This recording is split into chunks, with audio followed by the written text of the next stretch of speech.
Welcome to the latest episode of Leverage. I am so pleased to have a very good friend of mine, Lauren Colla, on today to talk about the transition of downsizing, rightsizing, which we'll get into. Lauren has almost 20 years of geriatric social work experience, is previously in Canada, and has gone into her own private practice. And thanks for joining us today, Lauren.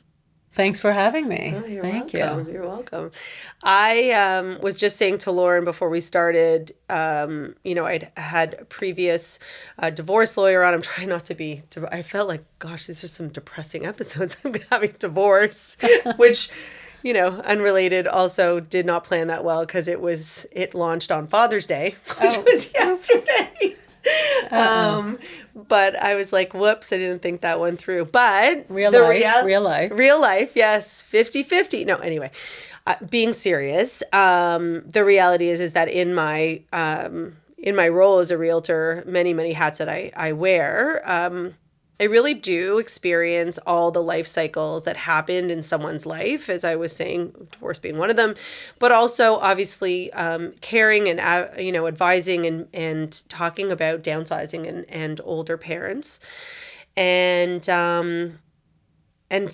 we were just talking. The reality is that you and I are both very well versed, obviously, in these life cycles, but what I thought was really interesting was how many people I come across that don't kind of prepare for it, right? So we said, and disclaimer, we are not here to kind of I'm not here to give realtor advice in this episode. We're not financial advice, but just more so interesting when you back up and you look at the big picture and think how many people don't prepare for this. I've had clients say to me, I'm not leaving this house until the day that I pass away, and Lauren was saying to me, really my experience is the crisis mode. And really by the time we're in crisis, it's too late. Right.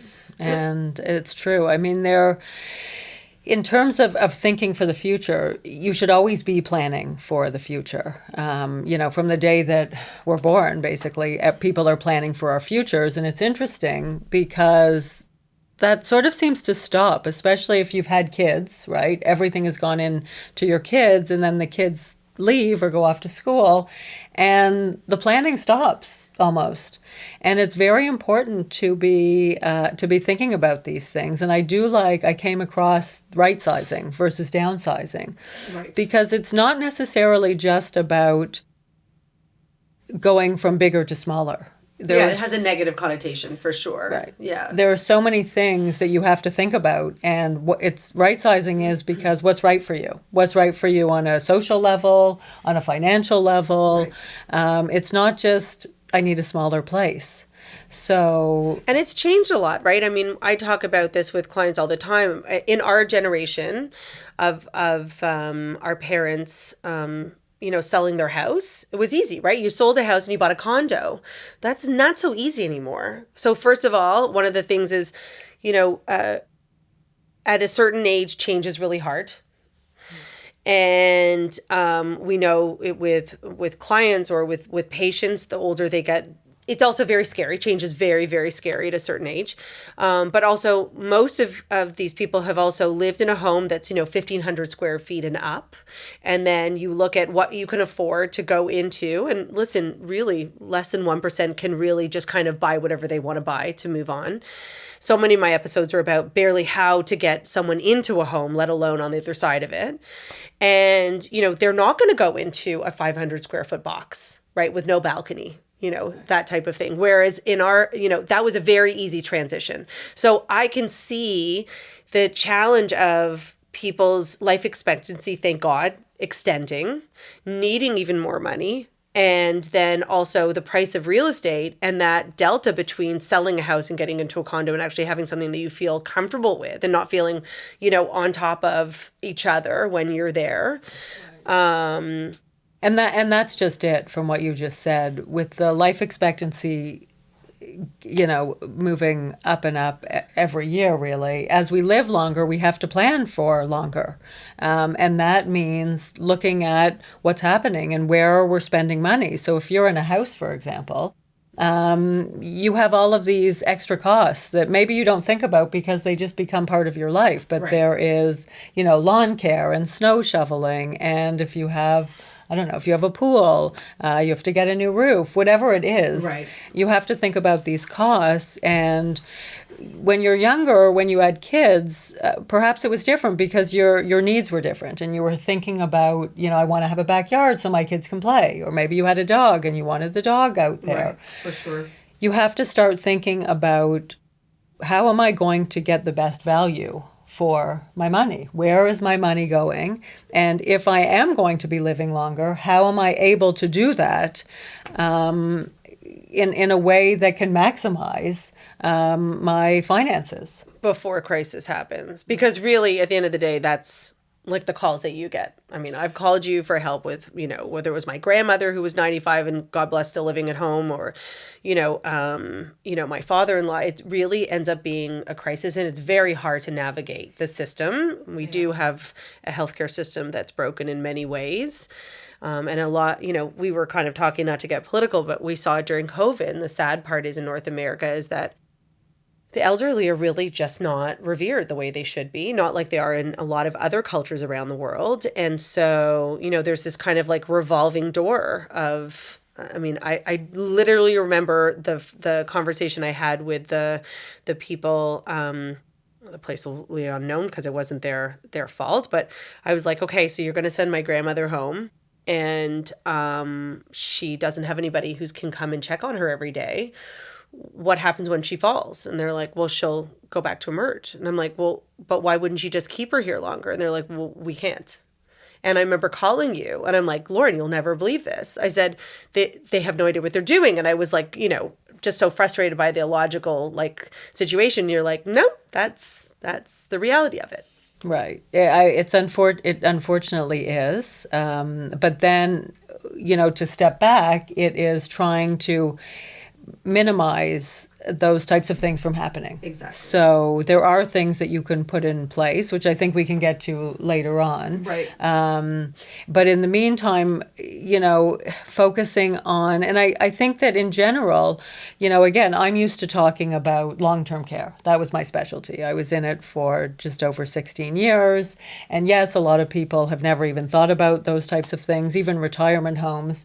The bottom line is people don't want to think about aging. It's not a sexy topic. It's not something that people want to. They don't want. Right. No one wants to talk about it. I don't want. I don't want to get older. The one thing that everyone knows is you're going to get older. Right. And you have to plan for it on so many different, this is just one small aspect of it. There are so many other things to plan for. I've seen situations where people, in a crisis, they do move into long-term care, but then you have this house that now you have to pack up, and it is a lifetime of packing. Yeah. And it makes it very difficult for the kids, or for whoever is involved. And even, maybe it's just because I've been in geriatrics for so long, I'm very comfortable talking about these issues. And when I meet with clients and I talk with clients, I talk about the importance of talking about these things, right, to be able to normalize aging. With your parents, or just in general? In general. Okay. In general. Certain things, you can talk about anything at any stage because you have to plan for it, yeah, right? Yeah. Even when you're 20, you have to think about future care planning because you never know what could happen tomorrow. Yeah. And the average person, truly, like we were saying, you talk about it every day in your life. I talk about it. I have a husband who's in financial services. I've been insured for long-term care since I was married, at 31. So, but I think the general population, again, going back to that, I met a lovely older man, 95 years old, was originally from France. His kids, 4 kids, they had all moved away. That's the other thing, is that I think people don't realize as they're getting older is, children are going to go on and make their own lives. Hopefully your children stay. I tell my children they're not allowed to leave. Are you hearing? Chloe, Noah, you're not allowed to leave. You have to look after me. But, a lot Hopefully you'll have planned for that. Start talking now. Exactly. Chloe will be like, I have to talk to you tonight. But I think, the reality for this gentleman was, he's like, I'm all alone here. Like he was. And, we actually check on him now because he didn't have anybody around. And he said, I'd love to move, but like, and my son invited me to come to France where he is. He's like at 95 years old. He's like, I'm not going to pack up my house. And he even had, it's not CCAC anymore, but the government. He had home care coming in. Yeah, the home care. I mean, not to be depressing, but this is all that is available to you. Like if you are bedridden, and you cannot fend for yourself, the most the government will give you is 3 hours a week for someone to visit you. Is it 3? I don't know. It's probably more. It's minimal. It's nothing. If you need total care, you can't stay at home with community supports. If you need total care.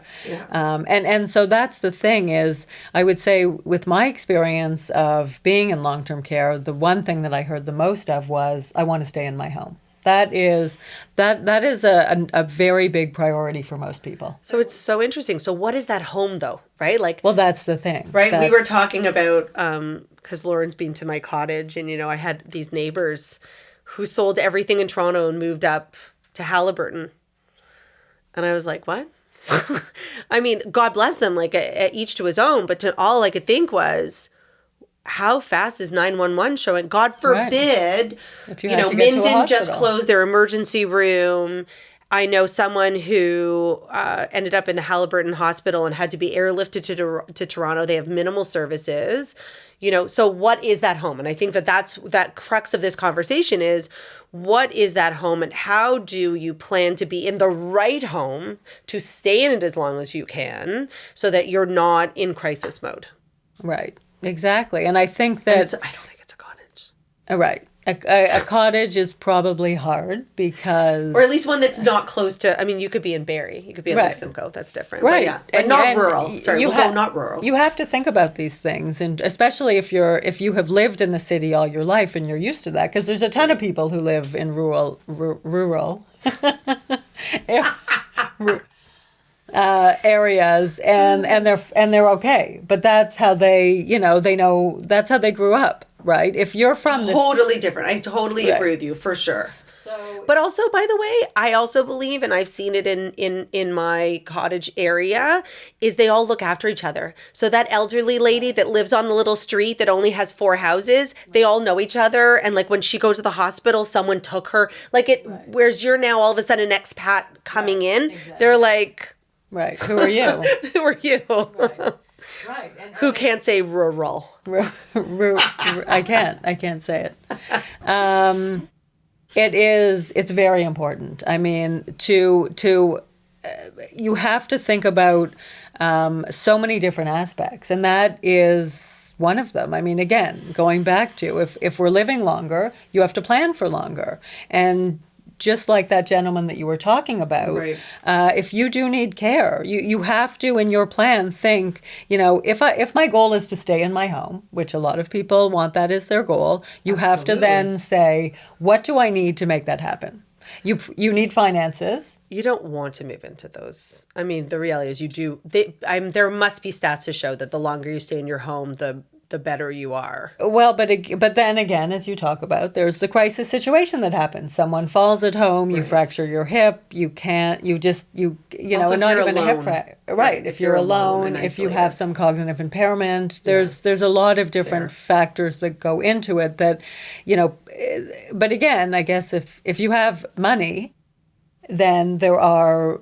there's private. Yeah, you could have private, right. Yeah. But again, if you're looking at what does that look like? As you get older, something that goes with aging is some physical decline. Mobility issues, yeah. Right. So stairs are a problem. So if you're in a house and you're getting older, you have to think at some point, these stairs are going to be a challenge. Yeah, no townhouses. Right. Townhouses have very steep stairs and houses in general. I mean, if you're in a bungalow, But still, there's Depends how usually a big it is. basement. There's usually a basement. And then you have to think about too, how old is your house, right? So if you haven't updated the bathrooms, for example, personal care or showering could be a problem because you want to have a walk-in shower. You don't want to step in, right? You have to think about these things absolutely. from a mobility perspective. So stairs are bad. Yeah. The bathtub's a really good point also. I mean, to retrofit, right? So now retrofitting stairs in the front of yard to get out, in and out, that can be an issue. Right. You could technically put in a ramp. But these things cost money. Right. And I think that's the what you're easiest saying, thing. right? It's more the inside, right? So now you're inside, how do you get to the second floor, right? Yeah, no. And the bathrooms, right? Then you have to think about too, if you're in an older house, how wide are the doorways, the entrance ways? For a walker, for a wheelchair, those types of things. How, if you have and again, things that can help you, if you have a throw rug, for example, those are things that you can be tripping on.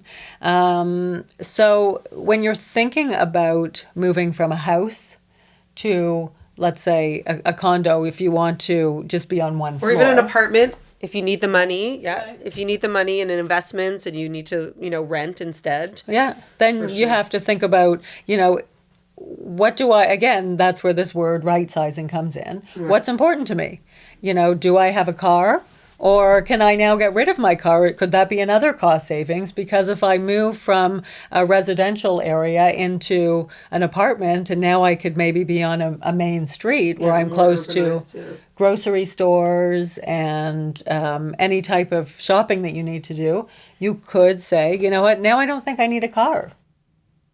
When you speak to people about the rightsizing, do you say, perhaps think about places that are a little bit more, populated, that you're able to walk around, that there's more people, there's more services, or I know, because listen, a lot of people also want very quiet buildings, right? I'm not saying anybody, who's retired, going to move into City Place downtown Lakeshore, but, thinking about major, intersections where they can, like you said, go and walk to the grocery store.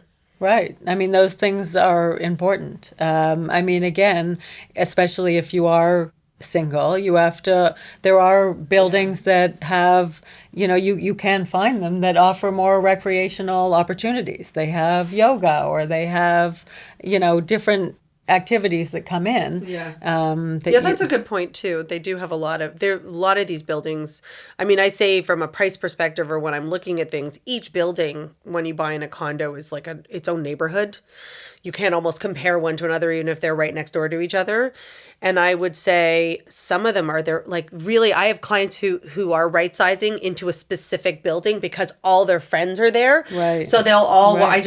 I just put the most wonderful, couple in right by Sherway Gardens, and all their friends live in this twin towers, and they all walk across to Sherway Gardens and they walk them all. Right. How great is that? Right. When you think about longevity, you think about all the things, that they say about the blue zones in the world, like community, walking, mobility, all that stuff. It's all there. So it's not just kind of putting someone isolated in a condo or an apartment that they're never going to go out.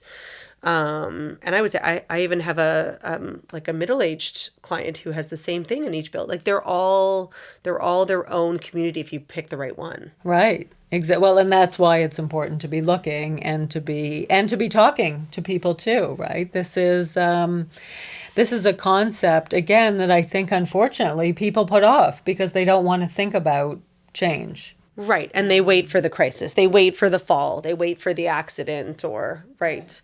Not to get too depressing, but I think it's important to think about, if someone is seeing a decline in parents and they can't stay, and I think this is where planning comes in, just to kind of end it off, is, there's private places you can, if you can afford it, which are very, very expensive. Right. I mean, retirement homes, yes. Yes, but they do not have full service. If you had, unfortunately, if you have a parent that you're seeing a decline, perhaps a cognitive issue, placement in a lot of these these homes are years. Yeah. Well, again, it's talking about future care planning. You can't just suddenly wake up one day and say, "Oh, I'm ready for long-term care." It doesn't work that way. Now, Right. you also can't apply for long-term care to, we couldn't apply for long-term care.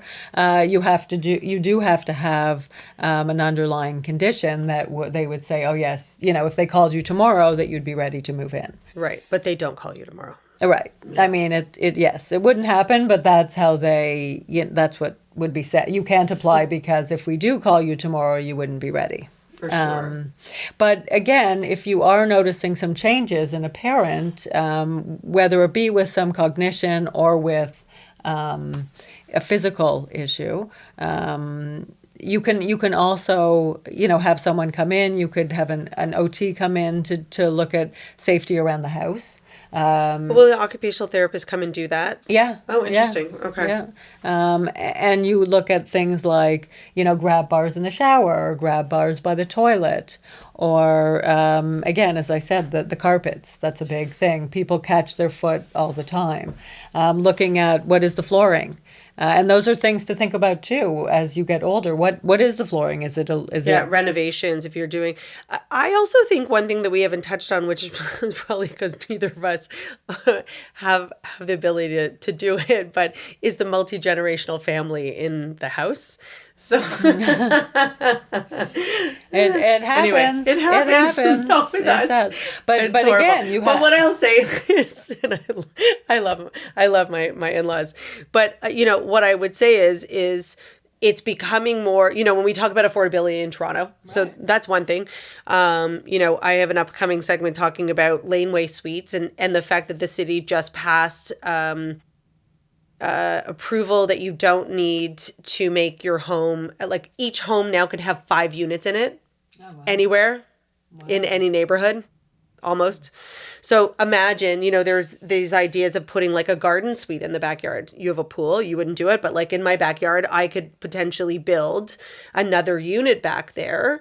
And now how is this an ability to have a multi-generational living where maybe, either it's a grown child, maybe, or it's an elderly parent. That could be likely in these days from what I hear. Yes. I'm not at that stage yet. About to be. They're all coming home. Yeah, exactly. They're all coming home. Yeah. But, that they could, you could have an older parent that maybe is a little bit more mobile, that lives out there, and maybe it helps a family subsidize a home. They can buy it together, or even I have a wonderful client whose parents, he needed to take his parents in and live with them, and he bought a great bungalow, and he lives in this great basement of the house. It's amazing, and they have the top floor because they couldn't do the stairs, right. and it's a fantastic setup, right? And it makes the whole thing much more affordable for everybody, and everybody's taken care of. Right, and again, it's about talking. It's about having the conversations and having the conversations early. Not wait. If you wait until, I don't know if you wanted to bring it up with your parents, but if you're waiting until your parents are older, then it's like you're having this doom and gloom conversation. But if you can we have to normalize the aging process. We're all, from the moment that we're born, we start to age. Right? And again, as I said at the beginning, we seem to be uncomfortable talking about aging past a certain point. Yeah, it's true. There's a lot of taboo subjects, and aging, in terms of getting older and talking about what that may look like, people don't want to talk about it. Right. Also. No one wants to think about it, but it could happen to anyone.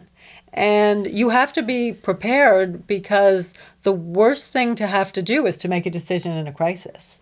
Because you can't even think straight. No, you can't. But if you know what your options are, and it's so emotional, and it's so hard on the family. If you've had the discussions before, it happens so much. It makes it an easier process. And you know the options. And I think I think that's a great sentiment to leave off with is, to not only normalize the conversation as a family. And it should just be as much as, what are your plans for vacation? I mean, like really, like I'm sure there's families that don't talk about financing and all that stuff, but the more you talk about it, the more you'll be prepared.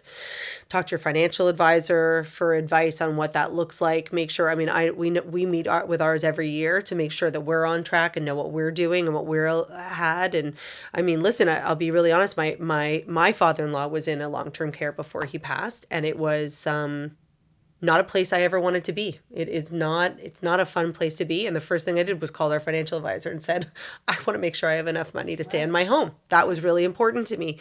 And what does that look like? Because I'd rather do what it takes now to make the sacrifices to have that money late than to be in, like you said, crisis mode and go, oh my God, we don't have the money. And it's not enough to just say, well, I just, often what I hear is people will just say, well, I don't want to go into long-term care. Okay.